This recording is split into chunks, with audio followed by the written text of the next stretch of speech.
It is another world, thriving with 100 million people, connected by elaborate roads, bridges, and social networks spanning continents, with some of the world's largest cities aligned to the heavens.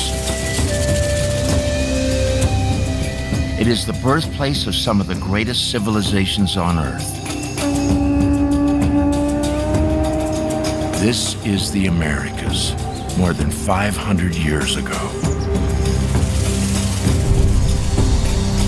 Native Americans create America's first democracy that later inspires the United States Constitution.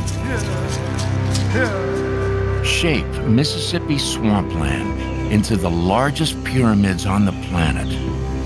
Carve Andean mountain slopes into fields that feed millions. They domesticate plants that provide 60% of the food consumed in the world today. Native Americans invent a way of life intimately connected to earth, sky, water, and all living things. Being in the Grand Canyon, to me, is like a womb. What this art represents is very sophisticated thinking. These ancient people were keen observers of everything. At the intersection of modern scholarship and native knowledge is a new vision of America and the people who built it. This is Native America.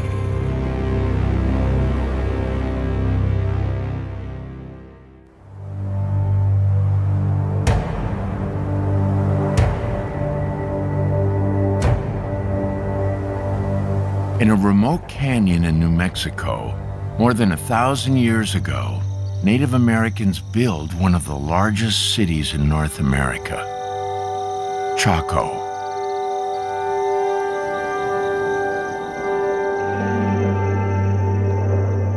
Today, all that remains are crumbling stone structures, long abandoned and largely forgotten.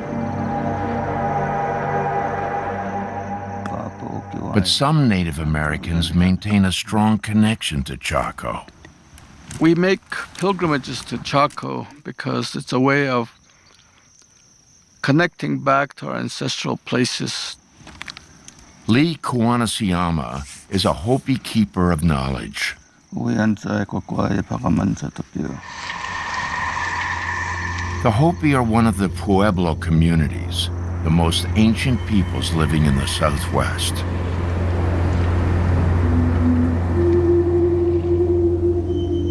Lee is taking tribal members to a sacred cave shrine above the ruins of Chaco. It's a once-in-a-lifetime pilgrimage for many of these elders.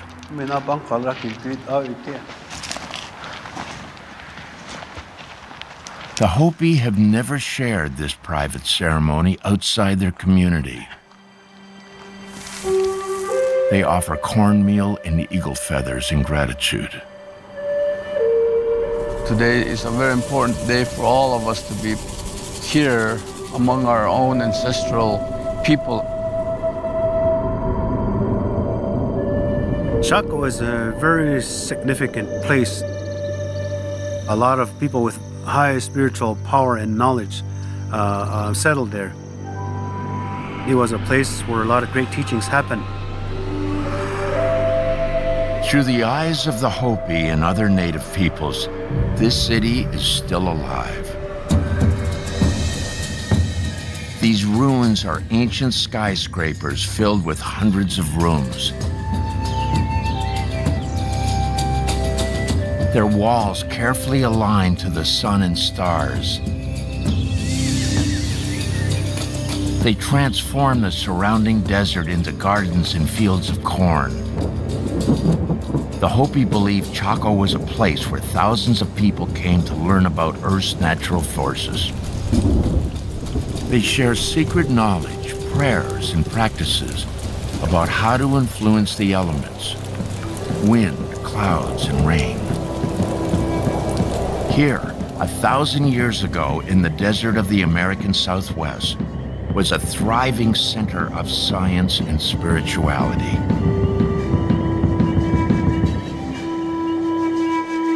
Chaco was a place where clans came together to share their knowledge, to share the wisdom of being caretakers of the earth.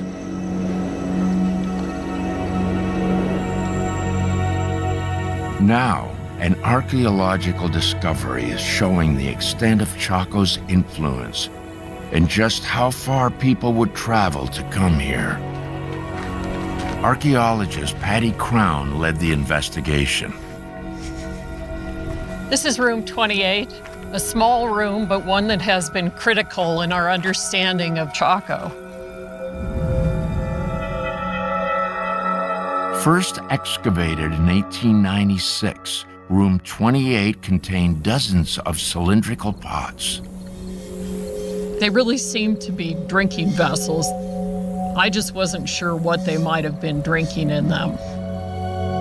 Patty took a closer look using forensic technology, and what she found was a complete surprise. Chocolate. Chocolate comes from the cacao bean, and cacao only grows on trees in the tropics of Central America, more than 500 miles away. Here, chocolate was considered food for the gods, used in ceremonies where it was poured between vessels, shaped like those found in Chaco. The cylinder jars are actually created in sets, and so one might be placed on the ground and the other used to pour from a height, creating this cascading waterfall of chocolate with bubbles at the bottom.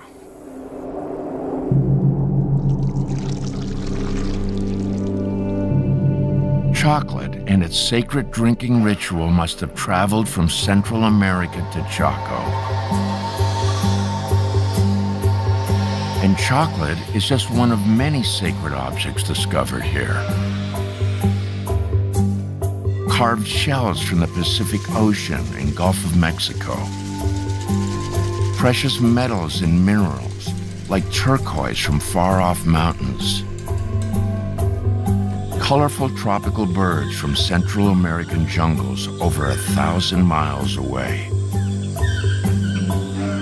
All objects of ritual significance brought from great distances. It made Chaco part of this very, very deep and distant belief system. Remains of an ancient city. Hopi traditions about a center of great knowledge. Sacred artifacts connecting Chaco to distant cultures.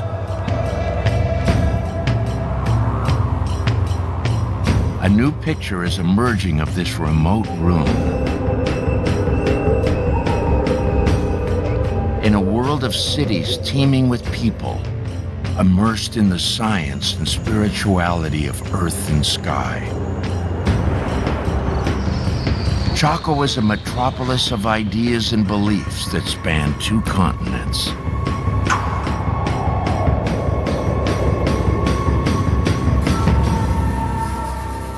Where did these ideas come from?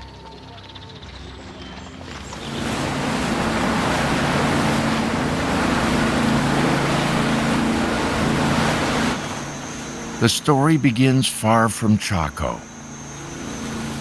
Archaeologists Anna Roosevelt and Chris Davis are searching for the earliest evidence of people in the Americas. In the Amazon rainforest of western Brazil. Their destination is a cave on this mountaintop rising out of the jungle.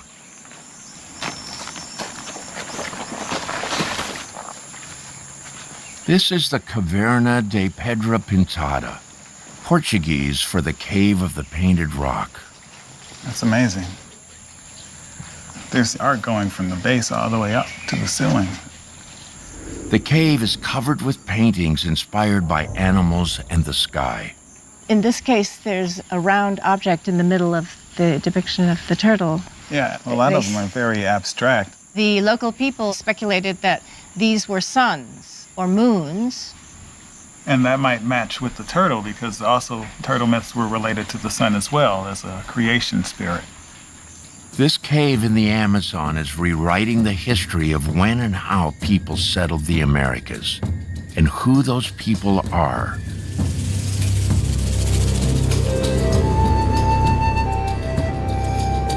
For decades, textbooks presented only one view. Around 11,000 BC, during the Ice Age, big game hunters cross a frozen land bridge from Asia into Alaska, a region known as Beringia. After the ice melts, they migrate down into the virgin territory of North and South America, hunting mammoths, giant sloths, and caribou, with finely fashioned stone spear points. The standard view is that people reached the Amazon about 1,000 years ago. But what Anna excavated in the Cave of the Painted Rock changes everything. The remains we found and dated in the cave show that people were living deep in the Amazon forest at 13,000 years ago. This is some of the earliest art in the world, and it's definitely, so far, the earliest art in the hemisphere. Thousands of years before the Romans or Greeks, 8,000 years before the Egyptians, at least 13,000 years ago, people arrived in the Amazon.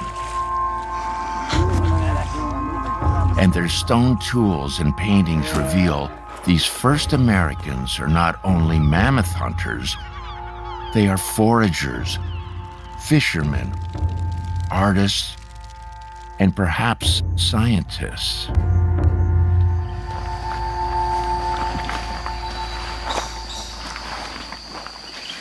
Chris is a specialist in archaeoastronomy, the study of how ancient peoples looked at the sky. Something's going on here that they were observing and probably tracking and tallying with this grid. Because this is an open-air site, maybe they were counting something in the sky, and this big grid represents something of a calendar. To Chris and Anna, these images are calculated observations of the sky and nature. What this art represents is very sophisticated thinking. This art links people with their environment through its animals, its plants, and the heavenly bodies of the sky. These paintings are the earliest art ever found in the Americas. They suggest that people 13,000 years ago had already developed ideas and beliefs about the world that centered on the sky, caves, and nature. But what exactly are these first American artists trying to say? Part of the answer may lie a continent away in an ancient ceremony performed by the Hopi back at Chaco.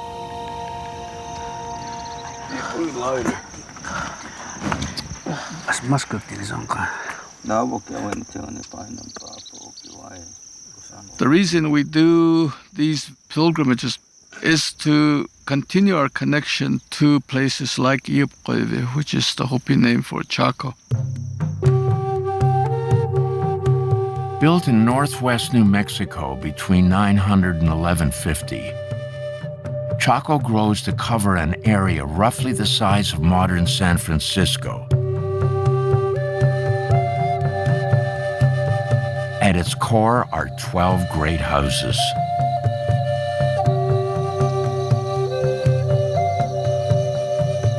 Five stories high and up to 800 rooms. These are the biggest buildings in what will be the United States until the 1800s.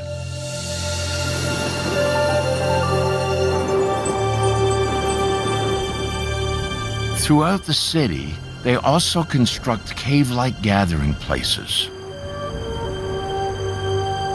They were once covered, but their roofs have collapsed with time. They are called kivas. Back home in Arizona, the Hopi still use them today. The kivas are very special settings where both men and women conduct different ceremonies.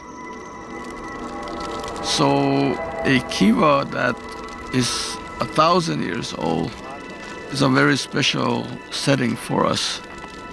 Prayers and rituals inside center on rainmaking, healing, and hunting, all to ensure the continuation of life.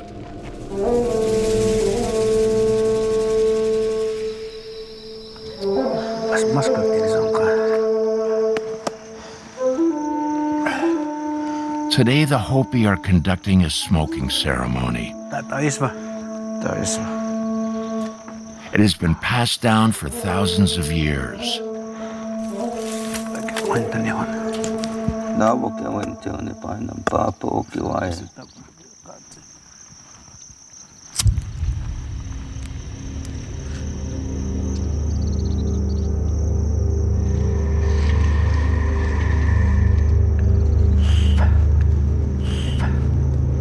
Smoking is a form of prayer. We meditate. We silently pray as we smoke. We pray for rain. We pray for long life, good health, abundance.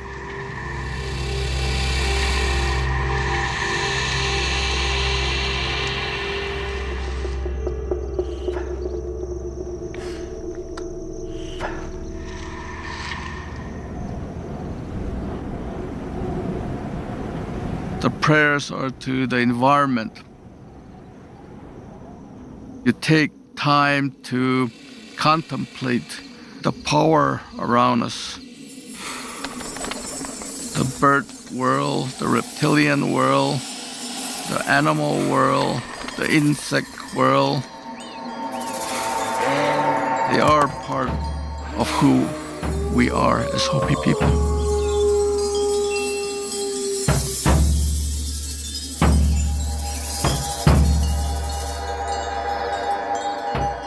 For the Hopi and other Pueblo peoples, corn is their lifeblood. And cornmeal is a sacred offering to Mother Earth.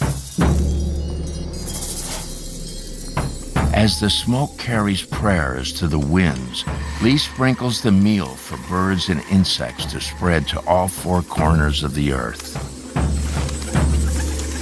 It is a ritual that connects the Hopi to their origin story.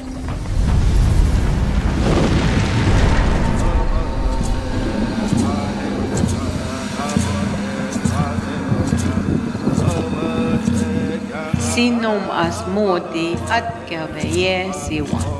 Pu'nawa sinom o mi qatihep ya.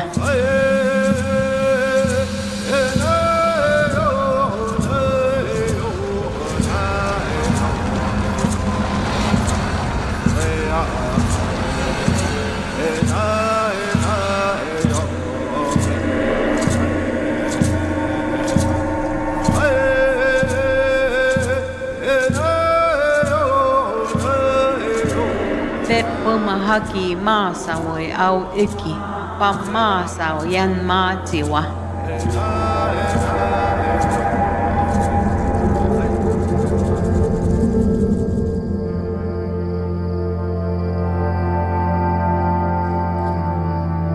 Many Native American peoples share a belief that they emerged from the earth. Hopi and Pueblo traditions say that place of emergence is beneath America's best-known natural wonder, the Grand Canyon.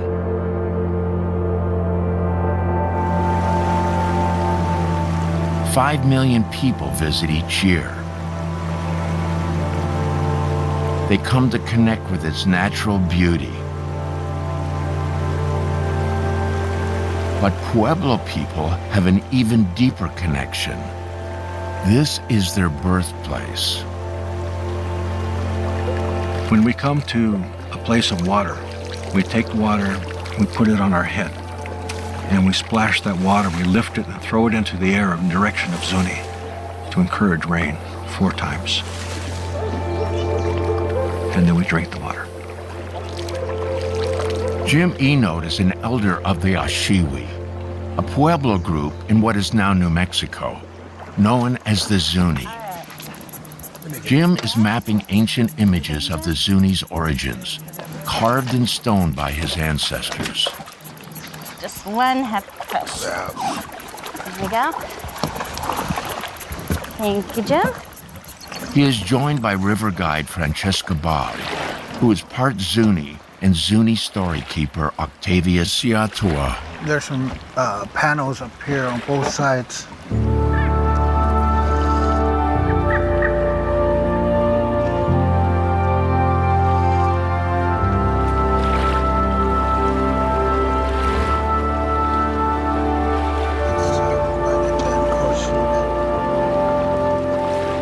Maps show this place separate from the Grand Canyon and call it Glen Canyon. The Zuni just have one name for the whole area. We call it Chimikanakipea. In Zuni, that means the place of emergence, the place where the Zuni people came from.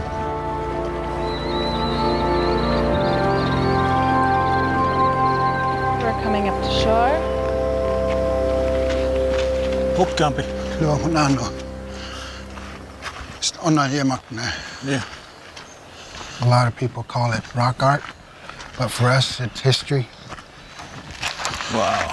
It's a memory of our people being here. It's not just a story, but actually an experience. Right. It's like a diary. Yeah. The petroglyph, more than 1,000 years old, depicts a row of descending bighorn sheep. It is an ancient lesson. To find water, follow the animals. You follow their tracks, you'll eventually find a way down to the river.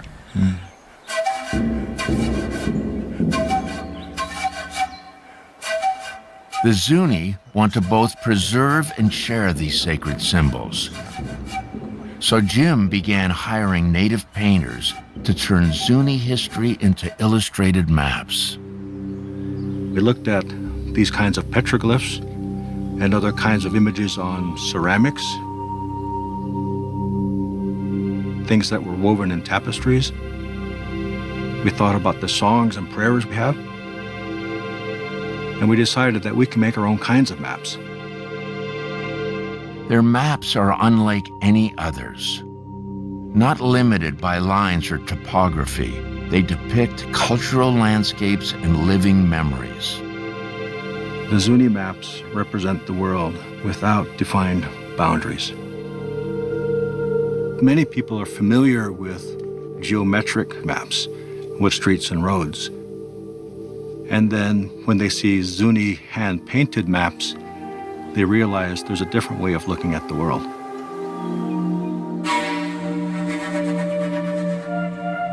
This different way of looking at the world is shared across Native America. It is a reverence for place, sacred caves, underground sanctuaries, Grand Canyons, real physical connections to Earth. It's why many call it Mother Earth.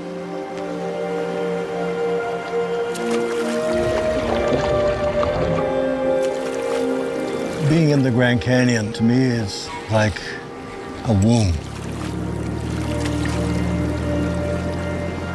This is the place we came from. So the river is like an umbilical cord. It's all part of the mother. And mother is the place where we begin. It's our ultimate reference point.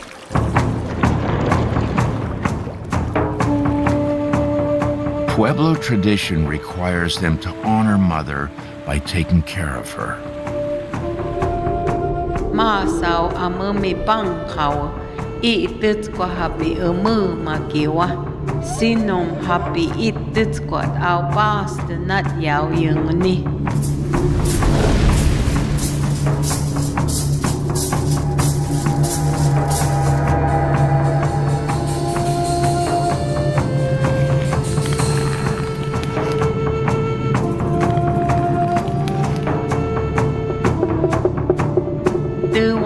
sabi yep mga mas kya iota.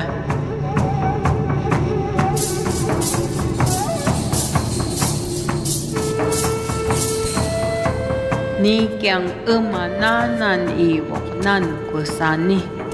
Pan ititsquat ang nenengem kuktotani. Pan tewa na sabit au ikini. In their origin story, after they emerge from the earth, the Pueblo are given a sacred quest. Find the center place. So some clans went clockwise and some clans went counterclockwise. And as the clans migrated, they placed an insignia where they were at that particular time and place, which is a spiral. It's about the people moving from one place to another, living in some place, testing it, moving on and on, until they finally find the right place.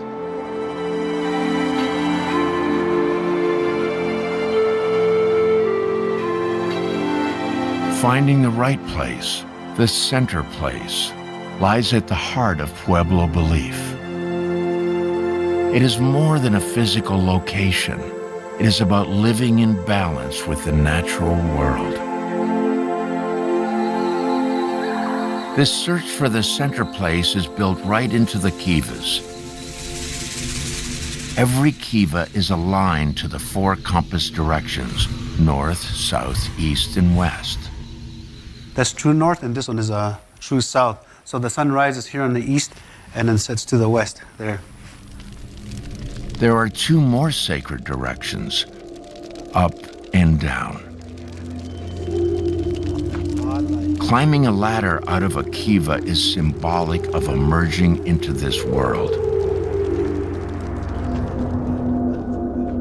The Hopi believe the 6 directions give kivas great power.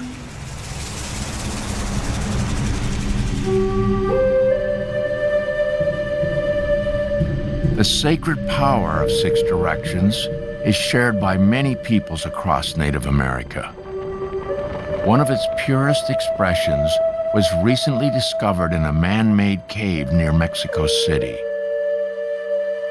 Here, almost 2,000 years ago, is the largest city in the Americas, Teotihuacan. Population 125,000. The name of its builders is lost to history, but it would take more than 1,500 years for a U.S. city, New York, to surpass its population. Its biggest pyramid is one of the largest in the world, after Egypt's Great Pyramids of Giza. Yet archaeologist Sergio Gomez is more interested in what lies underground, a previously unknown man-made cave.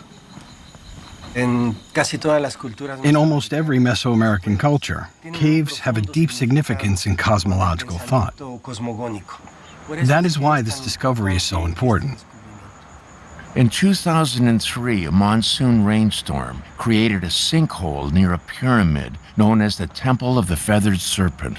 The entrance to the tunnel is located under the white tent, at a depth of 14 meters. Sergio was the first to rappel down the sinkhole. It led to a tunnel carved 2,000 years ago. Inside, he found artifacts brought here from vast distances, just like at Chaco. Completa la pieza. El rayo, este es el rayo. Y ahí hay huesos de animal, probablemente un ave. De un ave. Esta es una de las miles de piezas de objetos que hemos descubierto. This is one of the thousands of pieces of artifacts that we've discovered in the interior of the tunnel. It's a representation of the principal deity of both the underworld and the celestial region.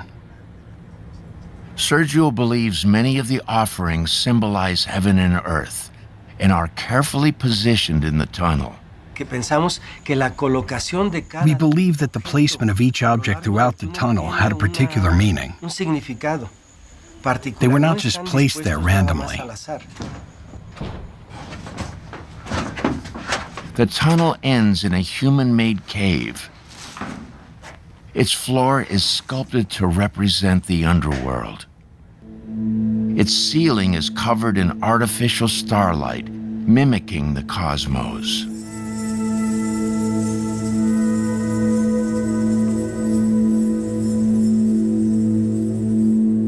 Todo el túnel fue The entire tunnel was originally covered in a dust of shiny metallic mineral. recubrieron todas las They covered the paredes. walls and ceiling of the tunnel, so it's as if you were seeing the sky and the stars twinkling. In this cosmic sanctuary of stars, Sergio finds two stone figures, statues that depict the first man and woman in the city's origin story. Sergio laser scans the tunnel. It descends 50 feet underground, extends for 340 feet, and ends directly beneath the pyramid of the feathered serpent. Here, the Teotihuacanos place the founding couple within 16 inches of the exact center of the pyramid. Estamos ubicados exactamente. We are positioned exactly under the intersection of the north-south axis and east-west axis. Aquí arriba. And above us is the peak, the central point of the Temple of the Feathered Serpent, right in this spot. Yo pienso que aquí They believed there was a conduit that connected this region from the underworld to the celestial region. The builders went to extreme lengths using precise math and masterful engineering to align their sanctuary of stars to the six directions. Just like the Kiva builders at Chaco, the early Mesoamericans share a belief that the six directions represent finding balance in the universe. It is a quest to find the center between the world below and the one above, between caves and the cosmos. Del suroeste de los Estados Unidos. In the southwestern United States, including Central America and South America, there are a series of ideas that form a general concept of the cosmos. He escuchado y he leído alguna serie de I've heard and read of the ideas the Hopi have about the cosmos and how the universe was created. el cosmos, el universo. Y esas ideas son muy compartidas. These ideas are shared throughout many indigenous communities, including indigenous communities in Mexico today. Teotihuacan is part of something bigger going on across the Americas. The Maya, Aztec, and Inca all build monumental cities aligned to compass directions with an eye to the worlds above and below.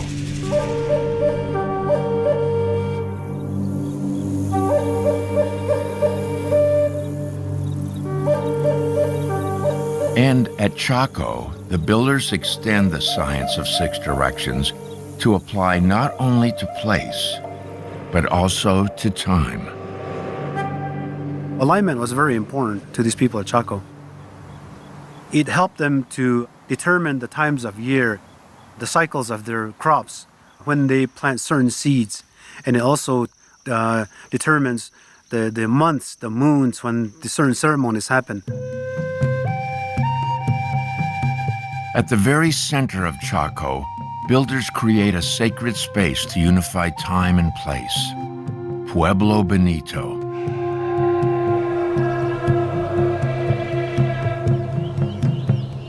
It is the largest of the city's 12 great houses,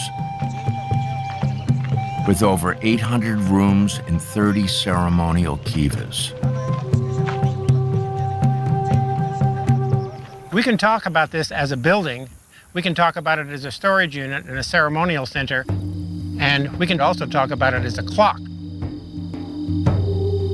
Park ranger G.B. Cornucopia came to Chaco to study the stars 30 years ago and never left. To G.B., Pueblo Bonito and the sky are intricately linked. The great house is aligned to the 6 directions. One wall runs east-west and another north-south. Each day, as the sun gets higher in the sky, its shadow creeps closer to the north wall. Here we can see the shadow is almost gone. And in just a few moments, it will disappear. There. This is solar noon, when the sun is at its highest point in the sky. Pueblo Bonito is a clock that tracks the sun during the day. It's also a calendar that tracks it during the year. Every day, the sun sets in a different place on the horizon. The solar year starts on the winter solstice, when it sets in the south. On the summer solstice, it sets in the north. The 2 days halfway in between them are called equinoxes. And today, on the fall equinox, the sun lines up with the east-west wall. We're between the 2 extremes. When it's really hot in the summer, summer solstice, and when it's really cold in the winter, winter solstice. We're at that midway point. The north wall tracks the day. The west wall tracks the year. Built to the 6 directions, Pueblo Bonito unites place and time.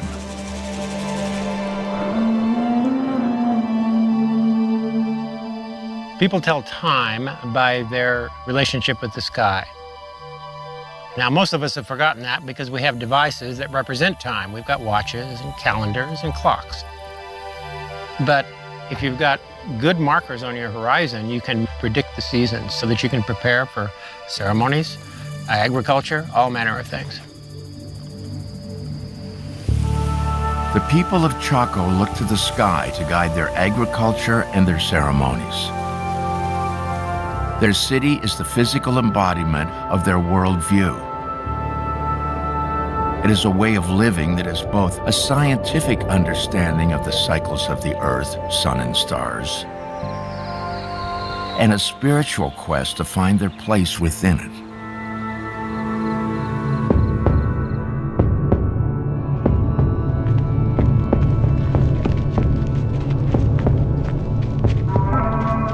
Ove yau hima matak dini masau kita.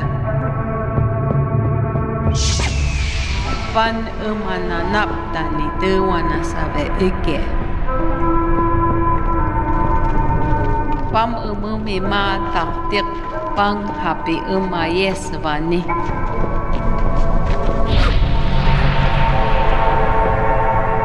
Yep happy I dewana sabi.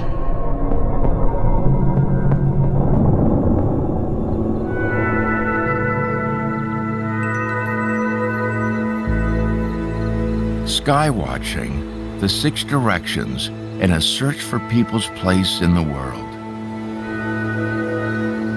These ideas are found throughout the Americas. They are part of a foundational belief system shared between distant and diverse cultures. Where does this common belief come from? The Chumash may have an answer. Their ancestors were the first coastal settlers of what is now Southern California. My ancestors were far better paddlers, far better navigators, far better fishermen, far better craftsmen than I will ever be.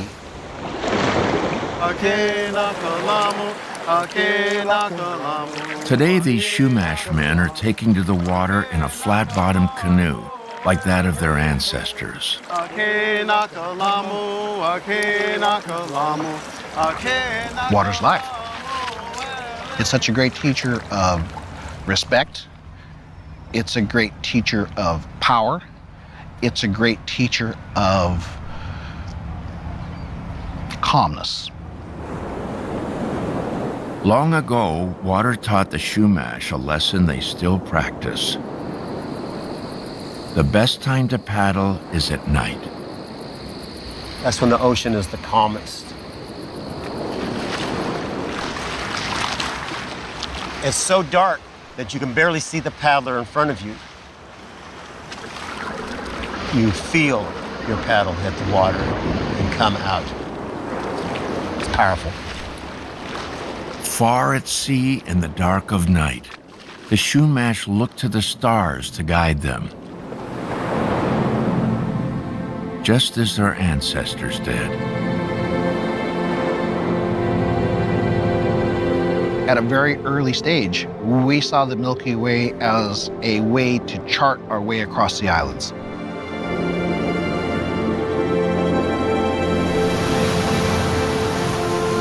My ancestors were masters at building canoes that could travel great distances.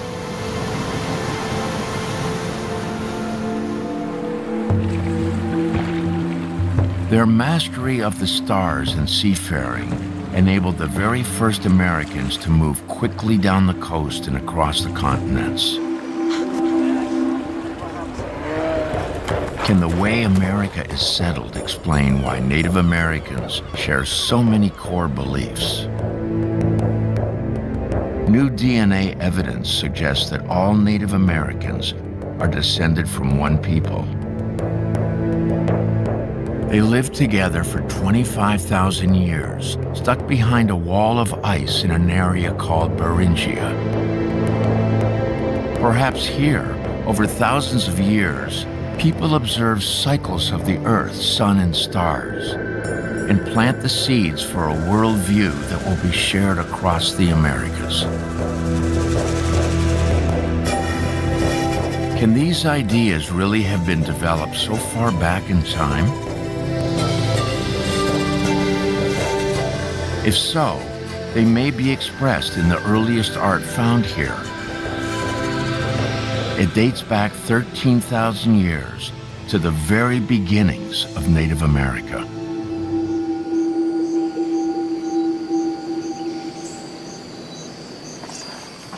Anna Roosevelt and Chris Davis re-examined the rock paintings in Brazil's Amazon rainforest. It's been assumed that hunting and gathering people were primitive and wouldn't be into art very much. But everywhere you go in this rocky area, you find a painting. Chris believes the paintings may relate to the sky. All of the rock art's facing the west. So maybe there was something important in the west, maybe sunsets. The cliff wall extends a half mile.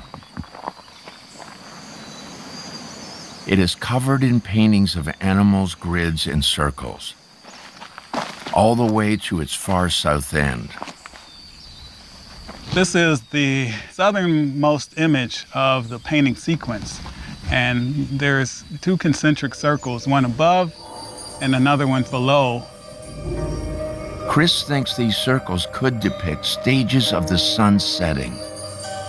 And their location here to the far south even suggests a specific day. The day when the sun is at its farthest southern point. Winter solstice, the shortest day of the year.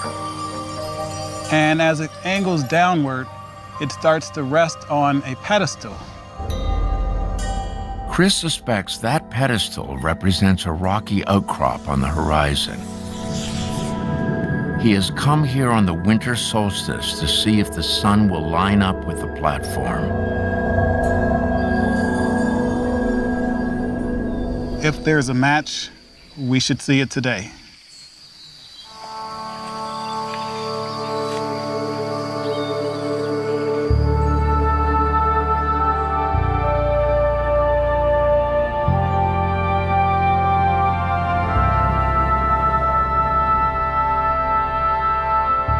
The winter solstice sun sets behind the rocky platform, just as depicted on the southern cliff face.